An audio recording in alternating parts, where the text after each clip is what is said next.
బట్టతలతో వరి అవుతున్నారా? Don't worry. Keha skin and hair clinic లో మోస్ట్ అడ్వాన్స్డ్ FUE టెక్నాలజీతో మీ బట్టతలకి శాశ్వత పరిష్కారం.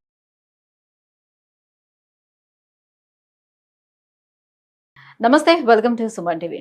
మహిళల్లో వచ్చేటువంటి క్యాన్సర్స్లో మోస్ట్ ఆఫ్ ది క్యాన్సర్స్ మనం చూసుకున్నట్లయితే సర్వైకల్ క్యాన్సర్, దాని తర్వాత ఎక్కువగా వచ్చేటువంటిది బ్రెస్ట్ క్యాన్సర్గా మనం చెప్పుకోవచ్చు. చాప కింద నీరులాగా ఈ బ్రెస్ట్ క్యాన్సర్ అనేది విస్తరిస్తూ వస్తుంది మహిళల్లో. దీనికి కూడా అవగాహన అనేది చాలా ఇంపార్టెంట్. సో సెల్ఫ్ ఎగ్జామినేషన్ చేసుకొని ఏ రకంగా మనం బ్రెస్ట్ క్యాన్సర్ని ముందుగానే తెలుసుకునే అవకాశం ఉంటుంది. సో ఎటువంటి పరీక్షలు దీనికి అందుబాటులో ఉన్నాయి. సో ఈ టైంలో కూడా బ్రెస్ట్ క్యాన్సర్ వస్తే మరణ అవకాశాలు అసలు ఎంతవరకు ఉన్నాయి? సో ఈ విషయాలపై మాట్లాడేందుకు మనతో పాటు ఉన్నారు డాక్టర్ రమణి గారు, gynaec oncologist from Ashwini hospital, Somajiguda. Hello ma'am. Ma'am, ఒకప్పుడు బ్రెస్ట్ క్యాన్సర్ ఏదైనా కానివ్వండి, ఏం క్యాన్సర్ అనే పదం వింటేనే ఇంకా వెన్నులో వణుకు వచ్చేది. సో డెఫినెట్గా నా ఆయుష్ తగ్గిపోయింది, ఇంకా నాకు మరణమే అని అనుకునేవారు. ఫస్ట్ ఆ భయంతో సగం చచ్చిపోయేవారు.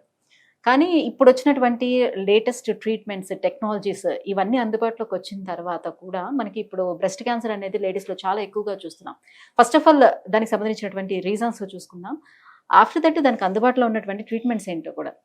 So breast cancer is the most common cancer in women, both western లో కూడా ఇండియాలో కూడా.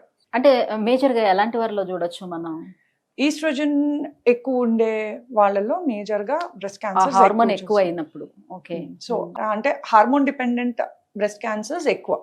సో వాళ్ళ ఆ type of cancers estrogen related states లో ఎక్కువగా చూస్తూ ఉంటాం. Okay. Second thing, age usually 55-60 years age women లో బ్రెస్ట్ క్యాన్సర్స్ ఎక్కువగా చూస్తున్నాం. ఈ మధ్యన కొంచెం యంగర్ ఏజ్ లో కూడా పెరిగినా గానీ major number of cases are seen after 50 years. Okay. Third, lactation చెయ్యని వాళ్ళలో బ్రెస్ట్ క్యాన్సర్స్ కొంచెం ఎక్కువ. అంటే అలా లాక్టేషన్, బ్రెస్ట్ ఫీడింగ్ చేయడం వల్ల మనకి బ్రెస్ట్ క్యాన్సర్ నుంచి అంటే ఫీడింగ్ వచ్చినా చేయకపోవడం అన్నా, లేకపోతే కొంతమందికి ఫీడింగ్ రాదు, వస్తుంది లాక్టేషన్ అనేది కొంచెం ప్రాబ్లం ఉంటుంది, వాళ్ళకి రాదు. సో అలాంటి వారిలో కూడా ఫర్ వాట్ ఎవర్ రీజన్, దేని గురించి అన్నా గానీ లాక్టేషన్ చేసిన వాళ్ళలో protection from breast cancer. Okay. అది 6 months to 1 year చేసిన వాళ్ళలో ప్రొటెక్షన్ ఉంటుంది, సిగ్నిఫికెంట్ ప్రొటెక్షన్. ఓకే. సో చెయ్యలేకపోవడం, లేకపోతే వచ్చినా చెయ్యకపోవడం, ఇంకా అది doesn't make a difference. So ఇంకా ఫ్యామిలీ హిస్టరీ ఉంటే, ఫ్యామిలీ హిస్టరీస్, మిగతా క్యాన్సర్స్ అసోసియేషన్స్, సో అవన్నీ ఫ్యామిలీ హిస్టరీతో రిలేటెడ్ ఉంటాయి. ఫస్ట్ ఆఫ్ ఆల్ దాన్ని ముందుగా తెలుసుకోవటానికి ఎలా సాధ్యం అవుతుంది మనకి? ఇప్పుడు కొవ్వుగడ్డలు కూడా ఉంటాయి, నార్మల్ గా కొంతమందికి కనిపిస్తూ ఉంటాయి కొవ్వుగడ్డలు కూడా. కొంతమందిలో పెయిన్ ఉంటుంది, ఉండదు, వాటిల్లో కూడా కొవ్వుగడ్డలు కూడా. సో ఇటువైపు క్యాన్సర్ గడ్డ అన్నా కూడా ఎట్లా తెలుస్తుంది? సిమ్టమ్స్, బ్రెస్ట్ క్యాన్సర్ సిమ్టమ్స్ ఏంటో ఫస్ట్ తెలిస్తే మనం డాక్టర్ ని ఎర్లీగా వెళ్ళి కలవచ్చు. దాని గురించి మనం ఫస్ట్ తెలుసుకోవచ్చు అది క్యాన్సరా కాదా అని. సో సిమ్టమ్స్ ఏంటి, ఏమేమి ఉంటాయి? ఫస్ట్ మోస్ట్ కామన్ మనందరికీ తెలిసిందే గడ్డలు. సో అయినా ప్రతి గడ్డ క్యాన్సర్ గడ్డ ఏం కాదు. 80% of the time they are not cancers. Okay. దాంతో పాటు ఏముండొచ్చు, పెయిన్. మోస్ట్లీ క్యాన్సర్స్ పెయిన్ తో అసోసియేటెడ్ ఉండవు, కానీ పెయిన్ తో ఉండే క్యాన్సర్స్ కూడా less than 2% may be associated with cancer. Next, nipple discharge. So నీరు కింద కానీ, బ్లడ్ కింద కానీ, గ్రీనిష్ కలర్ డిశ్చార్జ్ కానీ ఏది వచ్చినా కానీ we have to approach the doctor. Okay. ఇవన్నీ డేంజర్ సైన్స్ లాగా అంటాం అన్నమాట. సో గడ్డతో పాటు నిప్పుల్ డిశ్చార్జ్ ఉన్నా, గడ్డతో పాటు లేకపోతే రెడ్నెస్, ఈ ఆరెంజ్ పీల్ అపియరెన్స్ అంటారు, అంటే ఆరెంజ్ తొక్కల మధ్య మధ్యలో డాట్స్ లా ఉంటాయి కదా, అలాంటివి ఏమన్నా స్కిన్ మీద ఉంటే that is a danger sign. అలాగే నిపుల్ రిట్రాక్షన్ అంటారు. సో నిపుల్ లోపలికి వెళ్ళడం, ఇంతకు ముందు ఎప్పుడూ లేకుండా సడన్ గా లోపలికి వెళ్ళడం, లేకపోతే బ్రెస్ట్ అంతా గట్టిగా అయిపోవడం, మూవ్మెంట్ లేకుండా గట్టిగా అయిపోవడం, ఇలాంటివన్నీ we see in breast cancers. ఇవన్నీ ఎర్లీ స్టేజెస్. అంటే లేట్ స్టేజెస్ వచ్చేసరికి పుండ్లు అవ్వడం, సంకలో గడ్డలు రావడం, సో ఇవన్నీ లేట్ స్టేజ్లో దగ్గు రావడం, కఫం రావడం, ఊపిరి అందకపోవడం, ఇవన్నీ ఇంకా బ్రెస్ట్ నుంచి వేరే వేరే ఆర్గన్స్ కి వెళ్ళిపోతే ఇంకా మనకి వేరే వేరే అలాంటి symptoms symptoms కూడా అన్నీ వస్తూ వస్తాయి. ఉంటాయి. అక్కడ బ్రెస్ట్ వరకు ఉంటే పర్వాలేదు, ఇంకా అది దాటి మిగతా ఆర్గాన్స్ కి స్ప్రెడ్ అయినప్పుడు ఇంకా ఇంకా సివియర్ వేరే- అయిపోతుంది. వేరే యా. వేరే.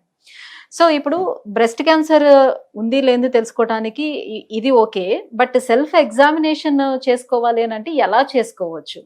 మన ఇండియన్ కండిషన్స్ లో సెల్ఫ్ ఎగ్జామినేషన్ చాలా ఇంపార్టెంట్. అంటే ఫస్ట్ ఆఫ్ ఆల్ ఏంటి, ఎలా చేయాలి సెల్ఫ్ ఎగ్జామినేషన్, ఎప్పుడు చేయాలి? First you start self examination today. Every time ఒక పీరియడ్ అయినా 1 week తర్వాత ఫిక్స్ చేసేసుకోండి, మంత్ లో ఒకసారి 1 week ఆఫ్టర్ పీరియడ్. ఎందుకంటే పీరియడ్ టైంలో చాలా మందికి బ్రెస్ట్ ఉంటుంది, హెవీనెస్, ఎట్లైనా heavyగా. పెయిన్ ఇవన్నీ ఉంటాయి కాబట్టి 1 week తర్వాత ఫిక్స్ చేసేసుకోండి. నెక్స్ట్ ఎక్కడ సో ఫస్ట్ అద్దం ఏమన్నా ఉంటే go stand in front of the mirror and then start look at your breast. First చేతులు పక్కన పెట్టుకొని చూసుకోండి. ఏమన్నా యూజువల్గా breast left and right may not be of the same size, but మీకేమన్నా సడన్ గా there is an increase in difference, size difference కానీ are sagging కొంచెం ఎక్కువ ఉండడం కానీ ఇలాంటి Okay. ఏమన్నా డిఫరెన్స్ కనిపిస్తుందా? నెక్స్ట్ చేతులు తల మీద పెట్టుకొని చూడండి, ఏమన్నా డిఫరెన్స్ ఇన్ మూవ్మెంట్, అంటే పైకి లెగడం ఏమన్నా తక్కువ లేస్తుందా, ఎక్కువ లేస్తుందా? Okay. So that kind of thing. తర్వాత యూజ్, ఇప్పుడు లెఫ్ట్ సైడ్ ఎగ్జామిన్ చేసుకోవాలంటే use your right hand. And ఎప్పుడు టిప్స్ తో యూజ్ చేయొద్దు, టిప్స్ Okay. యూజ్ చేయొద్దు, use the flats of your fingers అన్నమాట. And start from above 12 o'clock position నుంచి go all around clock wise.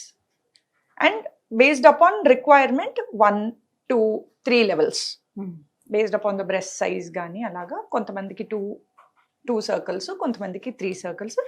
లాస్ట్లో ఇదంతా అయిపోయాక మిడిల్లో ఒకసారి నిప్పుల దగ్గర అండ్ సంకలో ఒకసారి. This is what we do. అలాగే left hand for right breast. Okay.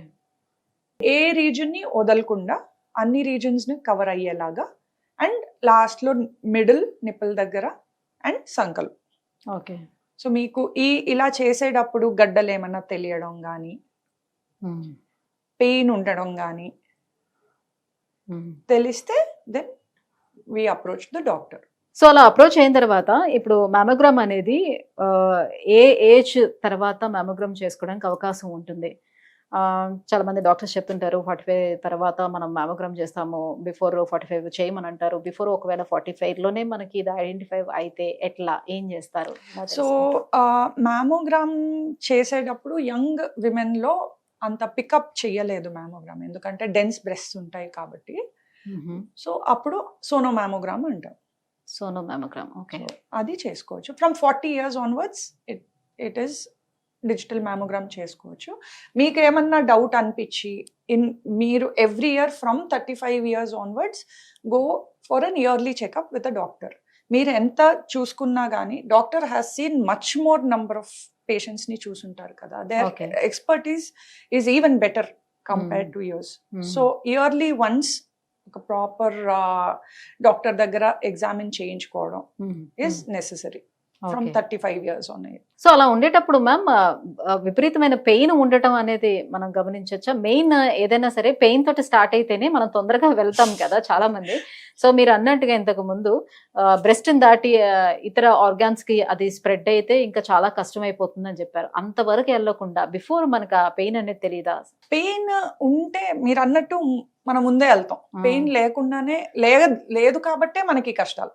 లేకుండా కూడా వస్తుంది, లేకుండానే మేజర్ గా వస్తుంది. సో పెయిన్ లేకపోవడం వల్లే మనం గెస్ చేయలేము. మనకి పెయిన్ ఉంటే పరిగెడతాం మనం డాక్టర్ దగ్గరికి. పెయిన్ లేకుండా అది కామ్ గా పెరిగిపోతూ ఉంటుంది. అందుకే దిస్ ఇస్ మోర్ ఇంపార్టెంట్. ఎందుకు అంటే మీరు ఎవ్రీ మంత్ ఎందుకు చెక్ చేసుకోమంటున్నాం? ఏమన్నా చిన్న గడ్డ కానీ రెగ్యులర్ గా చేసుకుంటా ఉంటే గడ్డ పెరుగుతాంది అంటే మీరు డెఫినెట్ గా యుల్ నోటీస్ కదా. ఏదో అప్పుడు సంవత్సరానికి 3 సంవత్సరాలకు ఒకసారి చేసుకున్నా కానీ డాక్టర్ దగ్గర 3-4 సంవత్సరాలకు ఒకసారి చూయించుకున్నా ఈ 2-3 years గ్యాప్ లో ఫస్ట్ టైం చూసినప్పుడు ఏమీ ఉండకపోవచ్చు. 3 సంవత్సరాల తర్వాత 4 సంవత్సరాల తర్వాత మళ్ళీ డాక్టర్ దగ్గరికి వెళ్ళి అప్పుడు చూసేసరికి ఇంత పెద్ద గడ్డ ఉండొచ్చు. సో అందుకే స్క్రీనింగ్ కానీ is very important. A cancer కన్నా కానీ ఏదన్నా ప్రోటోకాల్ చెప్పారు, స్క్రీనింగ్ ప్రోటోకాల్ చెప్పిందే ఇది అవాయిడ్ చేయాలి అని.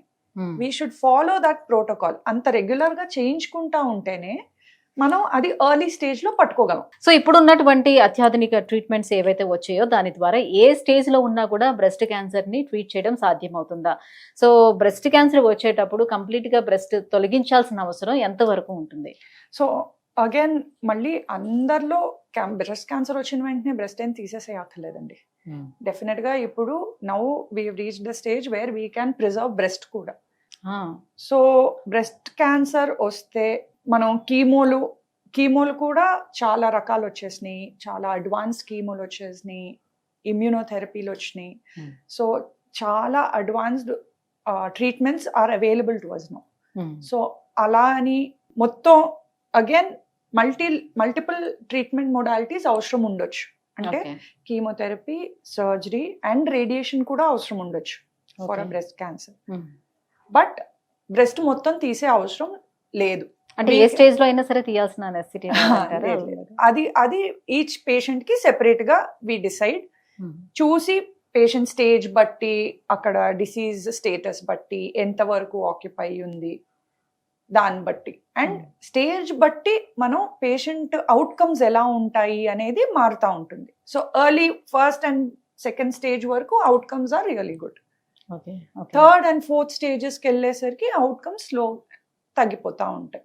ఒకవేళ పూర్తిగా తొలగించాల్సి వచ్చినప్పుడు, సో అలా పూర్తిగా తొలగించేటప్పుడు ఆల్మోస్ట్ ఆల్ వాళ్ళకి ఒక కాన్ఫిడెన్స్ లెవెల్ కూడా తగ్గిపోతుంది కదా. సో దానికోసం ఇప్పుడు లేటెస్ట్ గా వచ్చినటువంటి ట్రీట్మెంట్స్ ఏంటి? అదే అందరిలో అగైన్ బ్రెస్ట్ ప్రిజర్వ్ చెయ్యలేము, ఆ టైంలో తీయాల్సి వస్తుంది. బట్ వాట్ మనం పేషెంట్ అర్థం చేసుకోవాల్సింది ఏంటి అంటే that is being done to protect your life కదా. మనం మొండిగా లేదు నాకు ఇది ఒక్కటే తీయండి and leaving cancer behind is not a treatment కదా. ఫస్ట్ ఇస్ ట్రీట్మెంట్ కరెక్ట్ గా అవ్వాలి. At the same time mostly will try to prevent. అంటే యంగ్ పేషెంట్ అయితే డెఫినెట్ గా will try to avoid removal of full breast. ఒకవేళ మొత్తం breast తీసినా గానీ నౌ ప్లాస్టిక్ సర్జరీ వల్ల వీ కెన్ రీక్రియేట్ బ్రెస్ట్. వెంటనే అప్పుడే చేసుకోవచ్చా? ఆ ట్రీట్మెంట్ లో భాగంగానే అది we can take a decision. అదే టైంలో చేయడం కానీ తర్వాత చేయడం కానీ we can take a decision based on that. ఎందుకంటే రేడియేషన్ కానీ కీమోల్ కానీ తర్వాత చాలా ఉంటాయి కదా, ఆ ట్రీట్మెంట్ ప్రోటోకాల్ బట్టి ఎప్పుడు చేయాలి అనేది డిసైడ్ చేయొచ్చు. ఇండివిజువల్ గా tailor made treatments are available now. సాధారణంగా అసలు బ్రెస్ట్ క్యాన్సర్ రాకుండా ఉండటానికి సో ప్రివెంటివ్ కేర్ అసలు ఏం తీసుకోవచ్చు? సో లైఫ్ స్టైల్ చేంజెస్ ఏం చేసుకోవచ్చు? ఎలా ఉండాలి అమ్మాయిలు? సో ఏ క్యాన్సర్ కన్నా smoking and alcohol are known to cause, అంటే వాటిలో కార్సినోజన్స్ చాలా ఎక్కువ కాబట్టి they are known to cause many types of cancers. So smoking, alcohol avoid చేయడం, హెల్దీ ఈటింగ్, ఫుడ్ హ్యాబిట్స్ అంటే కలర్ఫుల్ వెజిటబుల్స్ తినాలి. కలర్ఫుల్ వెజిటేబుల్స్ తినమన్నారు కానీ ఐ మీన్ ఫుడ్ కలర్స్ వేసుకొని కాదు. లేదు, ఫుడ్ కలర్స్ లో మళ్ళీ కార్సినోజన్స్ ఉంటాయి, దానివల్ల మళ్ళీ క్యాన్సర్ కొని తెచ్చుకున్నట్టు అవుతుంది. సో న్యాచురల్ ప్రోడక్ట్స్, ప్రిజర్వేటివ్స్ ఎంత అవాయిడ్ చేస్తే అంత better. Natural vegetables, fruits, sugars, any type of sugars. Again diabetics లో it is known that cancers కొంచెం ఎక్కువగా ఉంటాయి. ఎందుకు అంటే అది షుగర్ రిచ్ దాంట్లో క్యాన్సర్స్ కొంచెం ఫాస్ట్ గా పెరుగుతాయి, వాటికి న్యూట్రిషన్ ఫస్ట్ అవి తీసుకుంటుంది.